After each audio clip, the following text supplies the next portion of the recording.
네, 지난 주간에요. 저희 집에 새 식구가 생겼습니다. 네, 뭐냐면 바로 2개월 된 강아지입니다. 네. 아내가 이제 설교 중에 강아지 얘기하지 말라고, 네, 설교가 개판된다고 경고는 했지만, 제가 이게 보고 있으면 이게 자랑하고 싶지 않을 수가 없습니다. 그래서 좀 보여드리면 이 강아지입니다. 예쁘죠? 네. 예쁘더라고요. 그래서 인형같이 생긴 애가 깡충깡충 막 뛰어다니면 정말 웃음이 저절로 납니다. 그래서 이 반려견 키우는 이 사람들이 왜 그렇게 푹 빠져 사는지 조금 알 것 같다 생각하게 되는데요. 그래서 이 아이도 좀 우리와 잘 살았으면 좋겠다라고 하는 마음을 갖게 됩니다. 근데 그러기 위해서는 되게 좀 중요한 시기라고 합니다. 지금이 뭐 사람도 3살 버릇 80 간다. 그리고 재버릇 개 못 주는데 개버릇도 여전 남 못 주는 것 같습니다. 지금 좋은 습관을 가지도록 훈련시켜야 한다 합니다. 아무리 예뻐도 마냥 예뻐하는 것이 아니다라고 하는 것이죠. 그래서 강아지가 좋은 습관을 갖게 하는 것인데 그게 무엇인가? 뭐 TV에서 뭐 개는 훌륭하다라고 하는 것에 보면은 문제견들의 나쁜 개들의 특징은 딱 한 가지입니다. 무엇입니까? 개가 개인 줄 모르고 개가 주인 노릇하려고 하는 거, 그것이죠. 주인을 무서워할 줄 모르는 강아지는 서로를 불행할 수밖에 없는 것이다 라고 하는 것을 보게 되는데요. 그러면 주인이 아무리 잘하고 싶어도 잘해줄 수가 없게 되는 것이잖아요. 우리 집 강아지도 이제 뭐 우리가 잘 살려면은 지 자리를 잘 알고 좋은 습관을 갖도록 하는 것이 중요하게 해야 하기 때문에 때로는 엄격하게 돼야 된다. 근데 이것도 이제 이 녀석도 힘들겠지만, 이게 저도 힘들더라고요. 마냥 예뻐해주고 싶은데 그래서는 안 된다라고 하는 것이겠죠. 그래서 이렇게 강아지를 보면서도 우리의 신앙의 삶을 더욱 깨닫게 됩니다. 우리가 하나님과의 참 귀한 삶을, 이 복된 삶을 잘 살려면은 우리에게도 이제 하나님과 우리의 삶의 관계를 잘 정립해야 된다라고 하는 것을 우리가 늘 기억합니다. 그래서 하나님이 나의 하나님이시고 나의 주인이시고 나는 그 안에서 늘 항상 순종의 삶을 살아가는 자가 되어가는 것이다 라고 하는 것을 늘 깨닫게 됩니다. 요즘 우리가 이제 사무엘상 말씀을 계속해서 묵상하고 있는데 계속해서 사울과 다윗이 이제 등장하고 또 그의 비교가 되고 있는 모습들이 계속 보게 됩니다. 다윗은 장차 하나님의 기름 부음 받음으로써 왕으로서 살게 될 것을, 왕으로서 택함을 받음을 알게 됐지만 그 후로는 너무나도 힘든 삶을 살게 되었죠. 그래도 여전히 겸손하였고 하나님을 의지하고 늘 성실함으로 살아가죠. 그런데 사울은 그에 비해서 점점 악한 모습들이 드러나고 있습니다.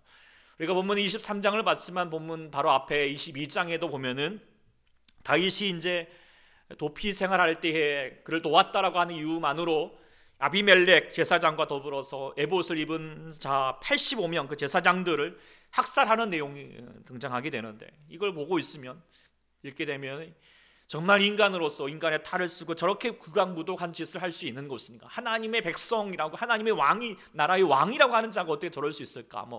분이 일어나기도 합니다. 그런데 우리가 사무엘상에서 이 사울에 대하여서 우리가 분명하게 보여주는 것은 뭐냐면 이 사울도 처음부터 그렇게 나쁜 놈은 아니었다는 것입니다.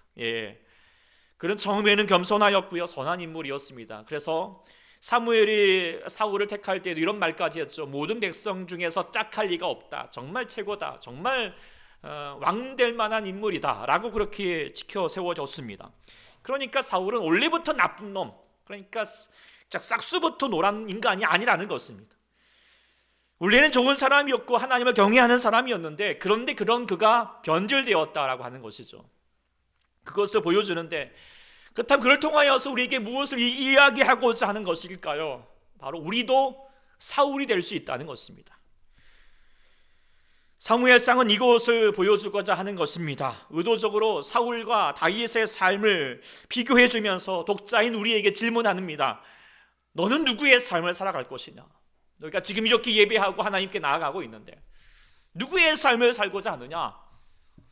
라고 질문한다면 아마 여기 다 모두 우리는 다윗의 삶을 살고자 합니다 라고 그렇게 얘기할 것입니다. 그리고 하나님도 그것을 원하십니다.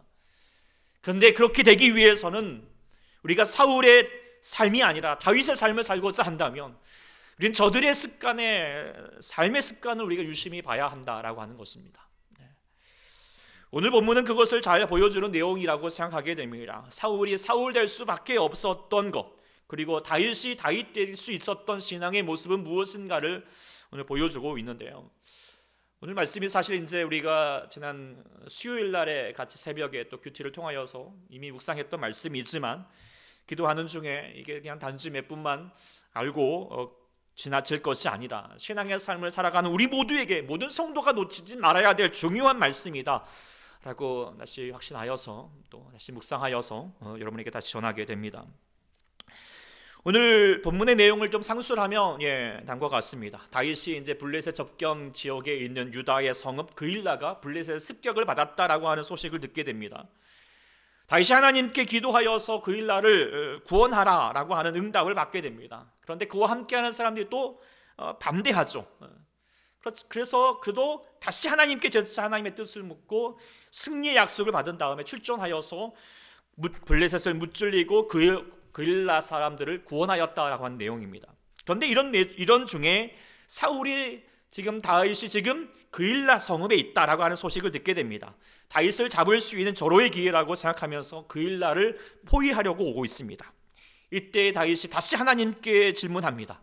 그리고 사울이 자기를 잡으러 올 것과 그일라 사람들이 자신을 배반할 것을 응답을 들으면서 이제 다윗이 그의 사람들과 함께 황무지로 피신하였고, 또 사울도 결국 추격하는 것을 포기했고 돌아갔다라고 하는 내용. 보고 있으면 쫓고 쫓기는 추격전과 같은 내용, 흥미로운 내용일 것 같지만, 근데 여기서 우리가 주목해야 할 점은 사울과 다윗이 하나님께 대하는 태도가 너무나도 다르다, 그리고 상반되다라고 하는 것을 주목해야 된다라고 생각하게 됩니다. 그리고 그런 사람의 그런 하나님을 향하는 태도가 결국 전혀 다른 신앙의 삶을 살아갈 수밖에 없게 되는 것이고, 그를 통하여서 오늘 말씀을 통하여서 우리가 하나님 말씀을 다시 한번 우리가 앞에 서 있는 우리의 모습들을 반추해 보면서 내가 사울의 길을 떠나서 오직 하나님 원하셨던 그 다윗의 길로 행하고자 하는 그런 마음들을 다시 한번 되새길 수 있는 시간이 될 수 있기를 소망합니다. 그래서 우리가 이제 이 두 사람의 모습을 좀 우리가 보고자 하는데, 먼저 우리의 사울의 신앙을 보고자 하는데, 사울의 신앙은 무엇인가? 한마디로 말하면 AS 신앙에서 AM 신앙으로 가는 모습이다라고 그렇게 정의할 수 있게 됩니다.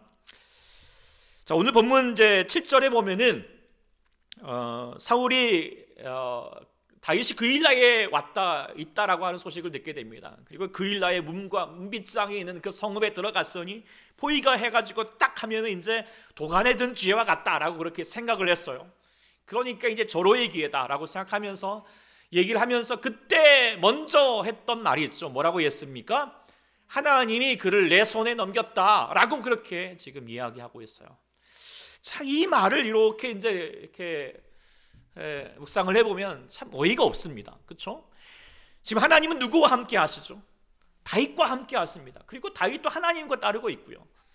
사울은 하나님을 거역하였고요. 그리고 하나님도 사울을 버렸다라고 그렇게 얘기했으니 분명히 이 말이 전혀 적용되지 않음에도 불구하고 여전히 그냥 자기는 악랄한 추격전을 행하고 있음에도 불구하고 하나님이 나를 돕고 있다고 그렇게 하나님을 운운하고 있습니다. 십계명의 제3경이 무엇입니까? 하나님의 이름을 망령되이 여기지 말라라고 하고 있는데요. 사울은 자기 생각과 고집에다가 하나님의 이름을 함부로 거론하고 있는 거죠. 이게 하나님의 뜻이다. 하나님은 우리를 돕고 있다라고 하는 것입니다. 그러니까 무조건 하나님은 자기의 편이다. 무슨 짓을 해도 하나님은 나의 편이고 나를 반대하는 자는 하나님을 반대하는 자들이다. 이렇게 논리를 펴고 있습니다. 생각해보면 하나님을 인정하지 않고 자신이 하나님의 자리로 서고 있는 모습인 것이죠.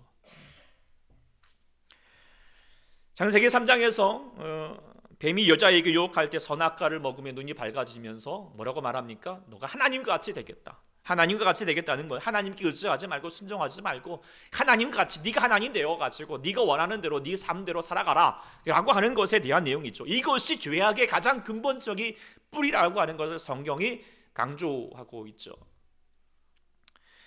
요즘 이제 넷플릭스에서 방영 이렇게 하고 있는 이단 사이비의 고발 다큐멘터리가 지금 많은 사람들이 화제 가운데 있습니다.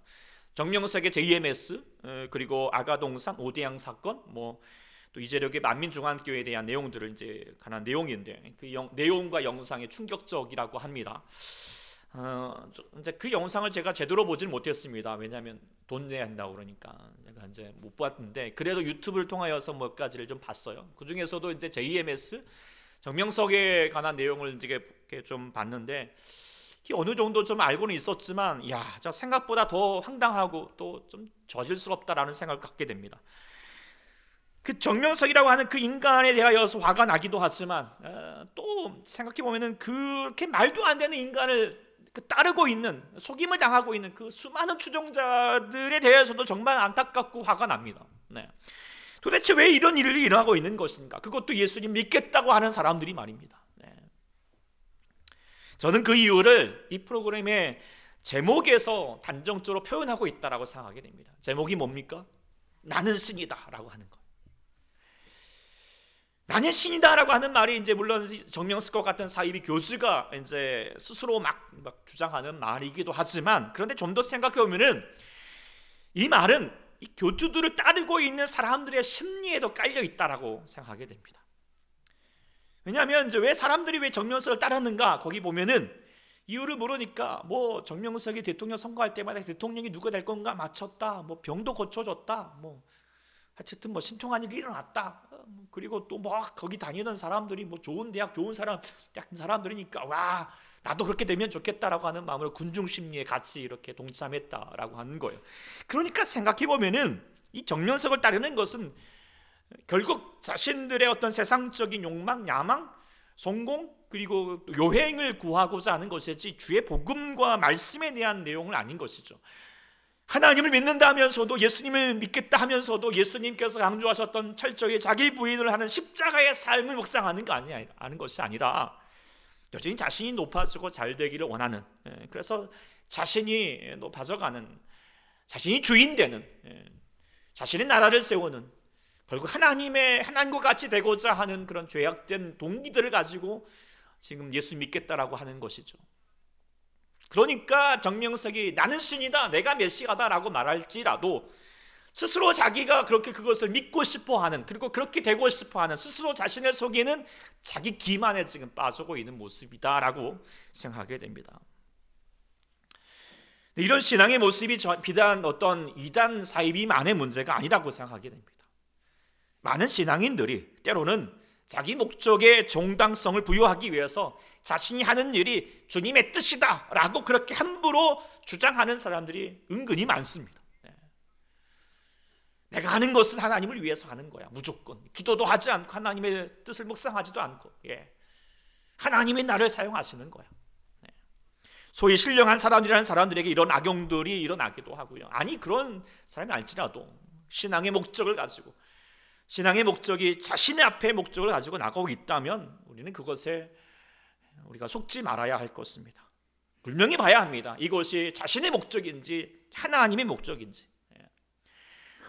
본문의 사울도 마찬가지죠. 다윗을 죽이고자 하는 것은 결코 하나님의 목적이 될 수가 없습니다. 자신의 목적이죠. 그런데 자신의 목적을 위해서 하나님을 뜯어다가 끼워가지고 하나님이 지금 자신의 목적에 지금 함께하고 있다라고 함부로 얘기하고 있는 것, 그것은 결국 뭐냐면 하나님을 하나님으로 여기지 않습니다. 자신이 하나님인 거예요. 내가 신인 거예요. I am a God, 내가 신인 것입니다. 그래서 저는 이 신앙을 AM 신앙이라고 그렇게 정의하게 합니다. AM 신앙이라고 하는 것은 이제 뒤에 계속 이제 A자가 있기 때문에 이제 운율을 맞추기 위한 것도 있지만 또 의미가 있습니다. 뭐냐면 AM이 뭡니까? I am 무슨 뜻이에요? 나는 무엇이다라고 하는 의미인데요.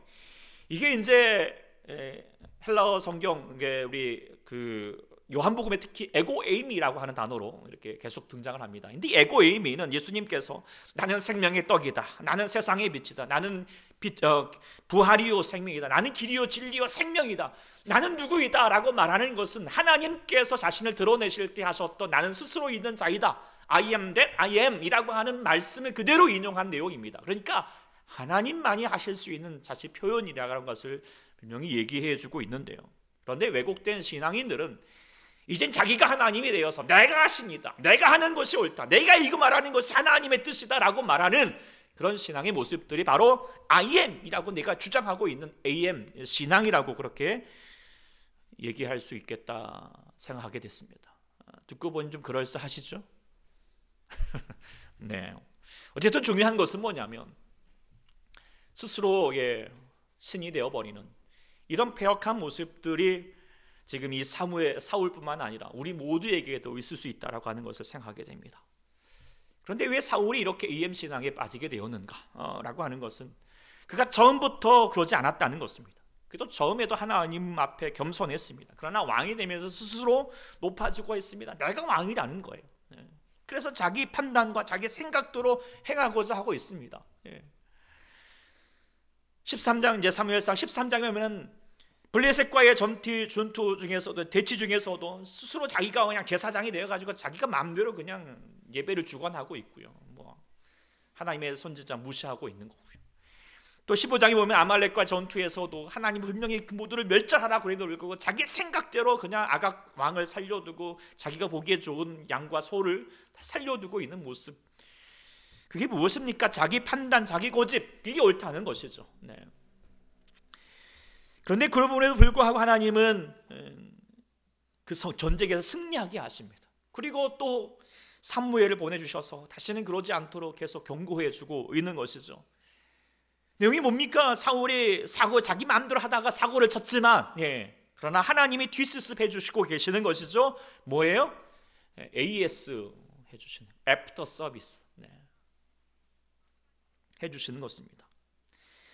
이렇게 하나님의 애프터 서비스 해주시면 이제 그래 이렇게 하면 안 되겠구나라고 생각해야 될 터인데 아유 뭐 괜찮네 이렇게 개념해도 뭐 살만하네 그렇게 하면서 여전히 자기 생각도 자기 고집대로 계속합니다.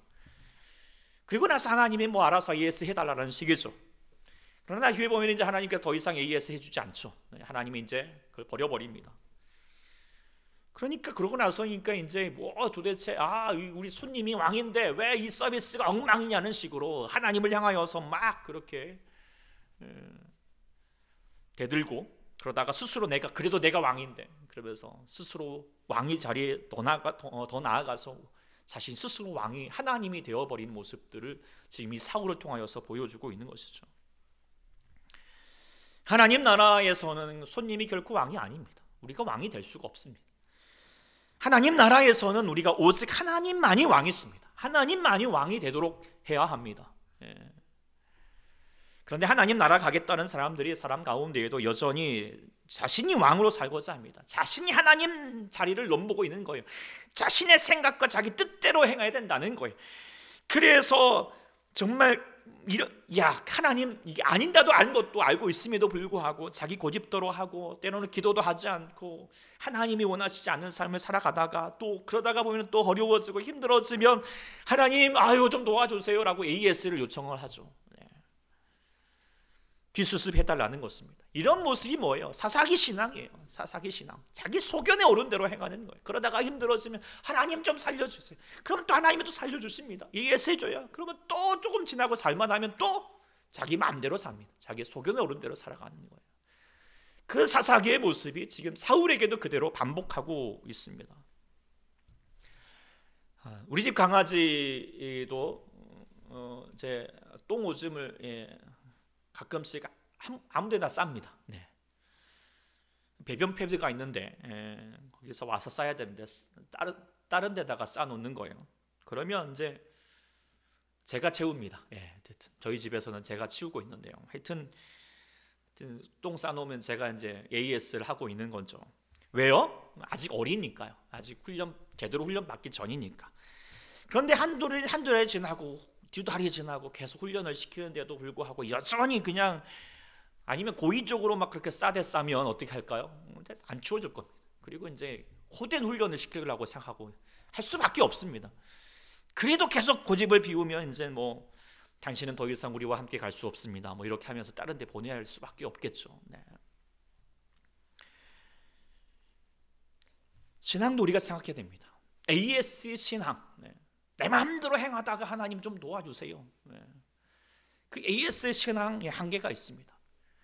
AS 신앙을 우리가 고집하면 더 나가게 되면 AM 신앙이 되어버립니다. 아유, 이제는 뭐 그래, 내가 말어, 내가 옳다, 내가 하나님이야, 내가 하나님이니까 당신은 나를 도와줘야 돼, 이런 논리로 살아가는 사람들이 은근히 많아진다는 것입니다. 이걸 사울을 통하여서 그대로 보여주고 있는 것이죠. AS 신앙에 맞들이면 거들나는 겁니다. 하나님의 인내심도 한계가 있습니다. 하나님의 인내심을 시험하지 마십시오. 하나님도 사울에 대해서 참고 참다가 나중에는 버리셨습니다. 하나님으로부터 버림당하니까 스스로 자기가 하나님 되어가는 그런 패역한 신앙이 될 수 있음을 이 사무엘상의 신앙은 사울을 통하여서 보여주고 있습니다. 그리고 우리에게 경고하고 있습니다.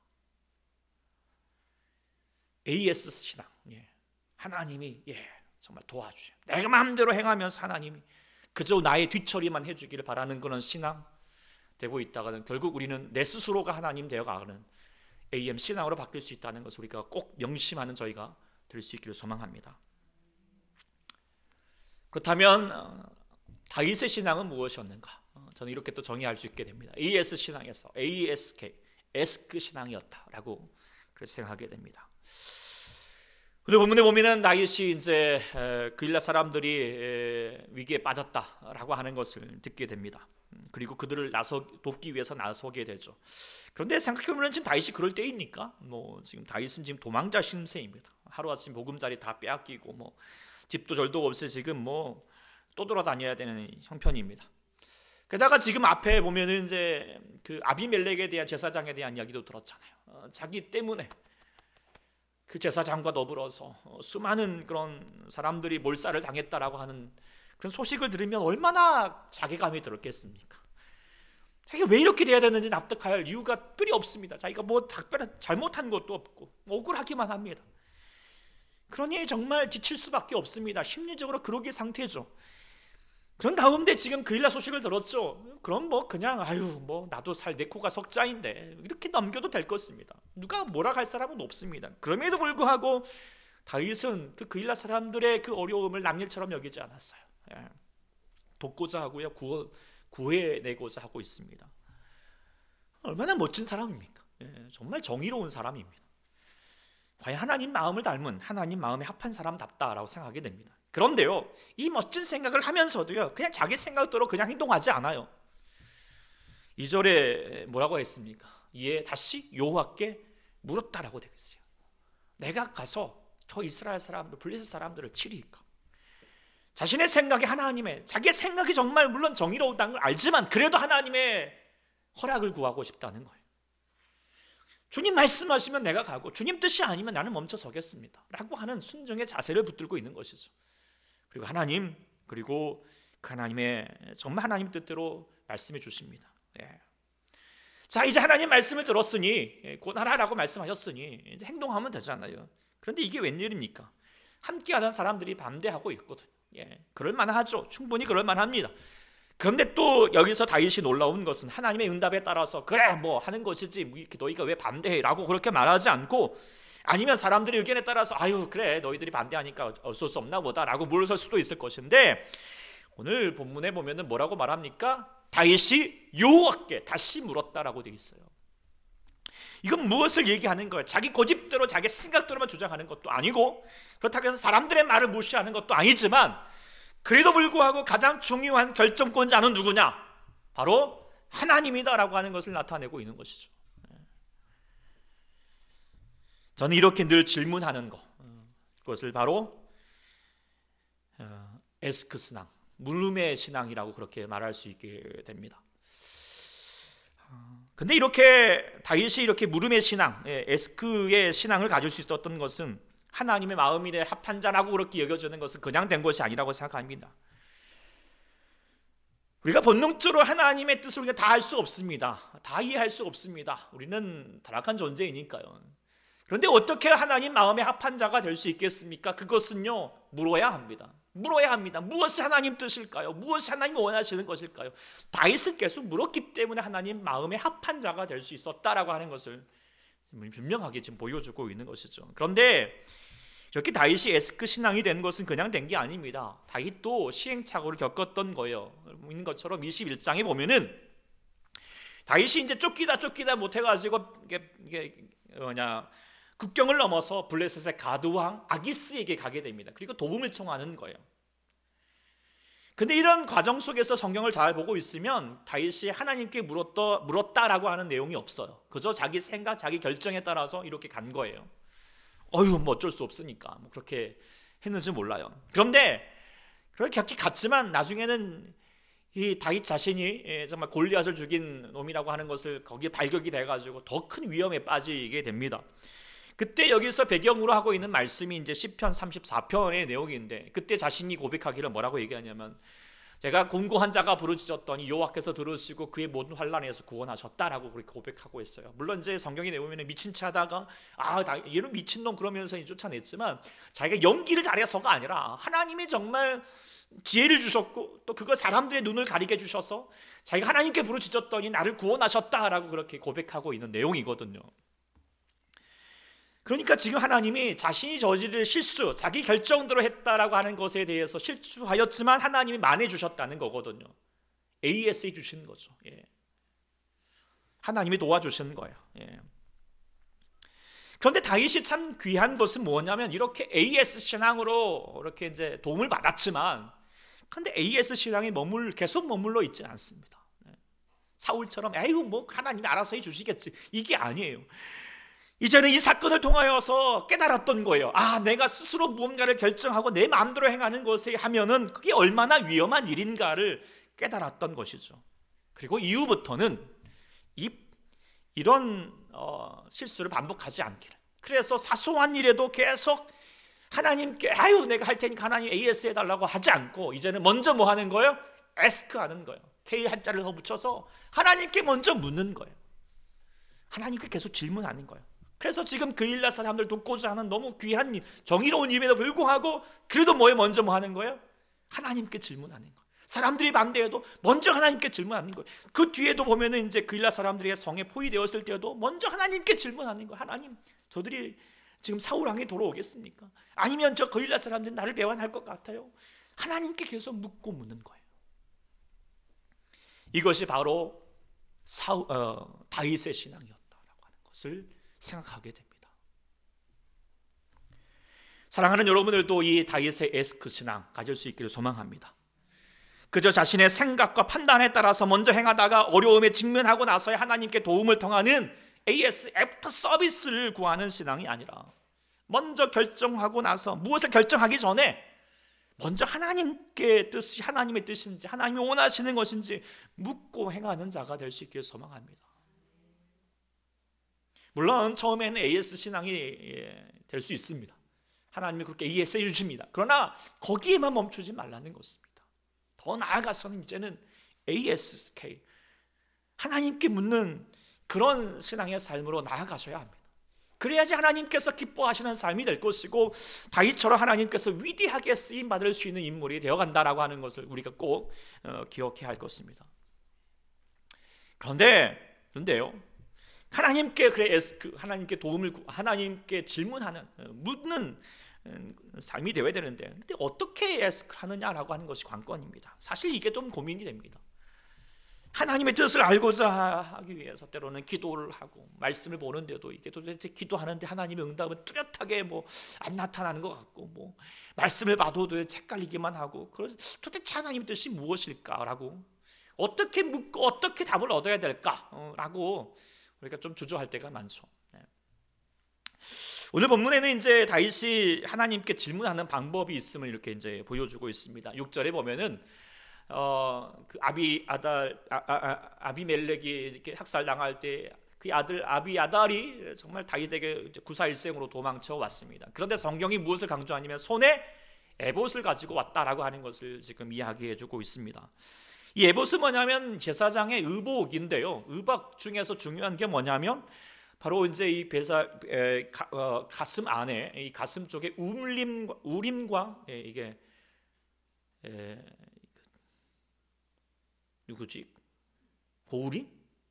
하여튼 그 이름이 하여튼 우림에서 나왔다 그러는데, 어쨌든 그 중요한 게 아니고, 어쨌든 우림과 둠님 이 두 개가 같이 있어가지고 이걸로 판결을 하게 하는, 하나님의 뜻을 물을 수 있는 판결 흉포가 이 예보서 안에 있습니다.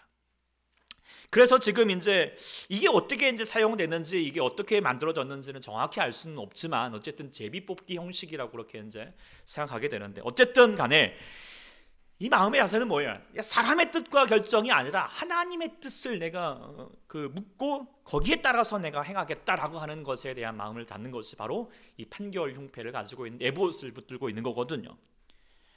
그래서 다윗이 이제 이 에봇을 통하여서 이제 계속 하나님의 뜻을 묻고 그 하나님의 뜻을 알게 되었다라고 하는 내용이 나오죠. 그러면 우리의 신앙에서도 이런 에봇이 있으면 참 좋겠다는 생각 가지게 되죠. 이게 헷갈릴 때 하나님 이게 뭐가 맞을까요? 딱 제비를 근데 제비가 없으니까 이거 바둑돌 같이 생겼으니까 바둑돌 2개 가가지고 쫙 던져가지고 뭐가 맞냐 이렇게 나는 것이 이렇게 하는 것도 하나님 뜻 아니겠죠. 우리에게도 에봇과 같은 게 있었으면 참 좋겠다라고 생각하게 되는데요.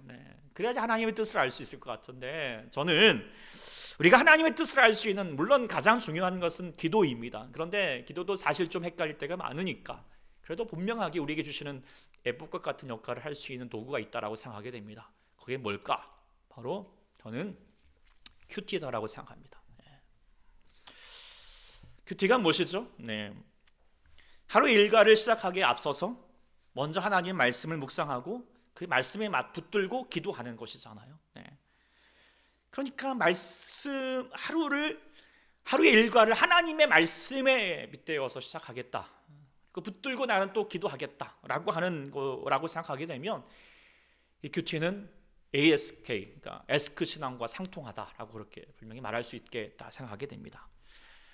큐티하면 이제 유명한 목사님의 김향재 목사님 이번에 책 한 권 쓰신 것이 100% 응답받는 기도라는 거예요. 어떻게 이렇게 함부로 단정하나 하는 생각도 들지만 그 책의 내용에 다음과 같이 얘기합니다. 기도의 응답을 받으려면 그날 주시는 하나님 말씀에, 그 큐티 말씀에 귀를 구해야 한다.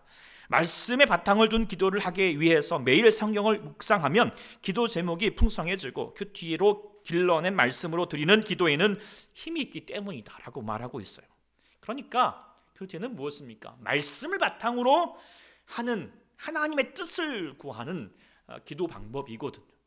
그러니까 나의 생각과 나의 뜻을 먼저 주장하는 것이 아니에요. 나의 일상이 있으면, 나의 일과가 있으면 내가 이렇게 하겠습니다, 하나님 알아서 해주십시오라가 아니라 나의 일상 속에서도 하나님 이게 무엇이 하나님의 뜻일까요?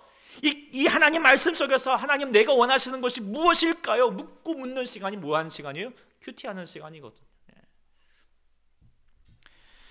그렇게 되면 나의 뜻을 주장하는 그런 AS 신앙, 더 나아가서 우리가 AM 신앙, 그래 내가 맞는 게, 내가 이게 하나님 뜻이지라고 함부로 잔단해버리는 그런 못된 신앙이 되는 것이 되도록, 변질되도록 하지 않게 하는 훈련이 될 뿐만 아니라 하나님 앞에서 에스크 신앙으로, 하나님께 먼저 묻는 신앙으로 우리를 나가게 할 거라고 생각하게 됩니다.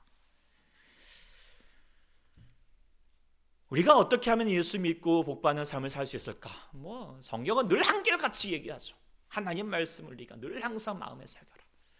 언제든지, 그리고 늘 항상 주야로 그렇게 묵상하여라. 그러면 네가 형통할 것이다. 할렐루야. 성경은 이걸 동일하게 얘기합니다. 한결같이 얘기해요. 그리고 많은 신앙의 사람들이, 그리고 간증의 사례들이 넘쳐납니다. 어거스틴 마틴 루터, 아브라함 링컨, 조지 뮬러, 록펠러, 존 워너 메이커, 이런 백화점 왕 얘기하는 그 사람, 많이 우리 주위에도 많은 사람들이 한결같이 하는 고백들이 무엇입니까? 자기에게 주어지는 말씀을 그냥 넘기지 않았어요.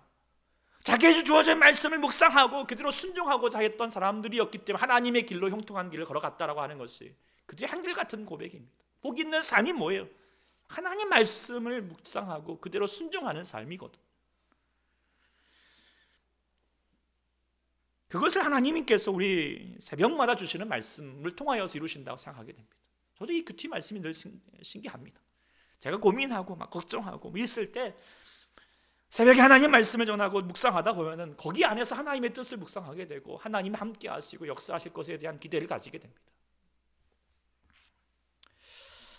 우리 교회에도 잘 아시겠지만 우리도 큐티를 늘 항상 강조하고 있습니다. 말씀을 새벽 예배 물론 중요합니다. 근데 저도 중요하게 여기는 것은 새벽을 통하여서든지 먼저 하나님 말씀을 먼저 묵상하고 하루를 시작하자는 것입니다. 그런데요, 요즘 말씀으로 하루를 시작하시는 분들이 너무 제한적입니다. 여기 계신 분들 중에서도 매일 하나님 말씀을 시작하시는 분이 있는가 하면 아무리 봐도 언젠가 영상을 보더라도 그냥 하시다가 주일날 오셔가지고 이래서는 안 된다라고 생각합니다. 정말 말씀으로 나아가십시오. 그리고 우리가 늘 말씀 앞에 엎드려야 됩니다. 그래서 하나님이 나의 주인이시고 하나님 뜻대로 내가 살고자 한다면, 그리고 하나님이 나의 주인이라고 하는 하나님의 자리매김을 가지고 산다면, 하나님 나라로 살고자 하신다면 우리는 하나님 말씀 앞에 나가셔야 합니다. 강아지가 제 주인인 줄 모르고 자기 마음대로 자기가 주인인 걸 착각하고 살면 개도 못 사는 거고요, 주인도 그를 버리는 거예요. 하나님도 마찬가지인 것이죠. 우리도 우리 생각대로 살고 하나님 내가 내 마음대로 살 터인데 하나님 도와달라고 그렇게 AS 신앙만 구하고 있으면 하나님이 물론 도와주시겠지만 그래도 나중에는 버릴 수밖에 없는 거예요. 사울은 자기 하나님 말씀대로 살지 않고 자기 생각대로 살다 보니까 스스로 하나님처럼 되어버리는 거예요. 버림받은 인생이 되었습니다. 그러나 다윗은 정말 정의로운 것 알지만 그래도 하나님께 다시 묻고 있잖아요. 하나님께 다시 질문하는 거예요. 이게 습관이거든요. 경건의 습관을 갖는 우리가 될 수 있기를 소망합니다. 그래서 오늘 제가 다시 묵상해 보니까 이게 가벼운 내용이 아닌 거예요. 여러분 앞에 복과 저주, 복이냐 저주냐라고 하는 달려 있는 거거든요. 여러분들이 이제 내가 다윗의 길을 걸어갈 것이냐, 사울의 길을 걸어갈 것이냐, 하나님의 선택받은 인생을 살 것이냐, 버림받은 인생을 살 것인가 라고 하는 것에 대한 갈림길에 서 있다고 생각하게 됩니다. 그래서 여러분 한번 스스로 한번 질문에 답해 보십시오. 큐티하시겠습니까? 네. 그냥 우리가 여러 가지 방법 중에 하나가 아닙니다. 내가 무엇을 하기 전에, 하루의 삶을 살기 전에 먼저 하나님 말씀 앞에 먼저 나가겠다는 거예요. 하나님의 뜻을 먼저 묻고 그 뜻에 먼저 내가 귀를 기울이고 하루의 삶을 살아가겠다라고 하는 마음의 표현이거든요. 그래서 되도록이면 이렇게 얼마나 감사합니까? 이렇게 온라인 시대가 되어서 현장이라도 못 나오시면 집에서라도 키시고 거기서 하나님 말씀을 좀 들으시라고. 이것도 못 하시겠다면 여러분들 녹화가 이제 끝나고 계속 재생되니까 출근하시는 길에 잠깐이라도 들으시고, 이것도 안 되시면 화장실에 가는 시간이라도 거기서라도 좀 들으십시오. 그리고 거기 나오는 말씀 가지고, 기도 제목 가지고 좀 기도하시오. 오늘 하루의 일상 속에서 하나님 나와 함께 주십시오. 먼저 하나님 말씀 먼저 붙들고 하나님 앞에 우리의 삶을 시작하자라는 거예요. 그것이 바로 하나님의 복된 인생일 줄 믿습니다. 예수 믿어 행복하십시오. 여러분들 예수 믿어 행복하셔야 된다라고. 하나님 예수 믿으면 복 있는 인생을 살 줄 믿습니다. 근데 그 복이라고 하는 것이 무엇입니까? 내 뜻대로 내 방법대로 세상에서 말하는 그런 성공이 이루어지는 것이 우리의 삶의 복이 아니라는 것이잖아요. 무엇이 복입니까? 하나님 말씀이 행복입니다. 우리에게 복입니다. 하나님 말씀대로 이루어지는 것이 우리의 복인 줄 믿습니다. 그렇다면 우리가 목에 하나님 말씀을 늘 항상 붙들어야죠. 그 말씀을 먼저 묻고 우리가 그것을 붙들고 하나님 아버지 앞에 나가는 삶이 되어야 할 줄 믿습니다. 사랑하는 주의 성도 여러분들, 정말 여러분들 무엇보다도 내가 하나님 앞에서 사울처럼 자기 스스로 하나님 앞에서 하나님이 되고자 하는 그런 오만한 행동을 버리시고 오직 하나님 앞에서 자신을 겸손히 내려놓으시고 하나님 말씀에 먼저 나아가시는, 그래서 하나님 마음에 합한 사람, 하나님께 성공한 인생이 될 수 있기를 간절히 축원합니다. 기도하겠습니다. 주 하나님 아버지,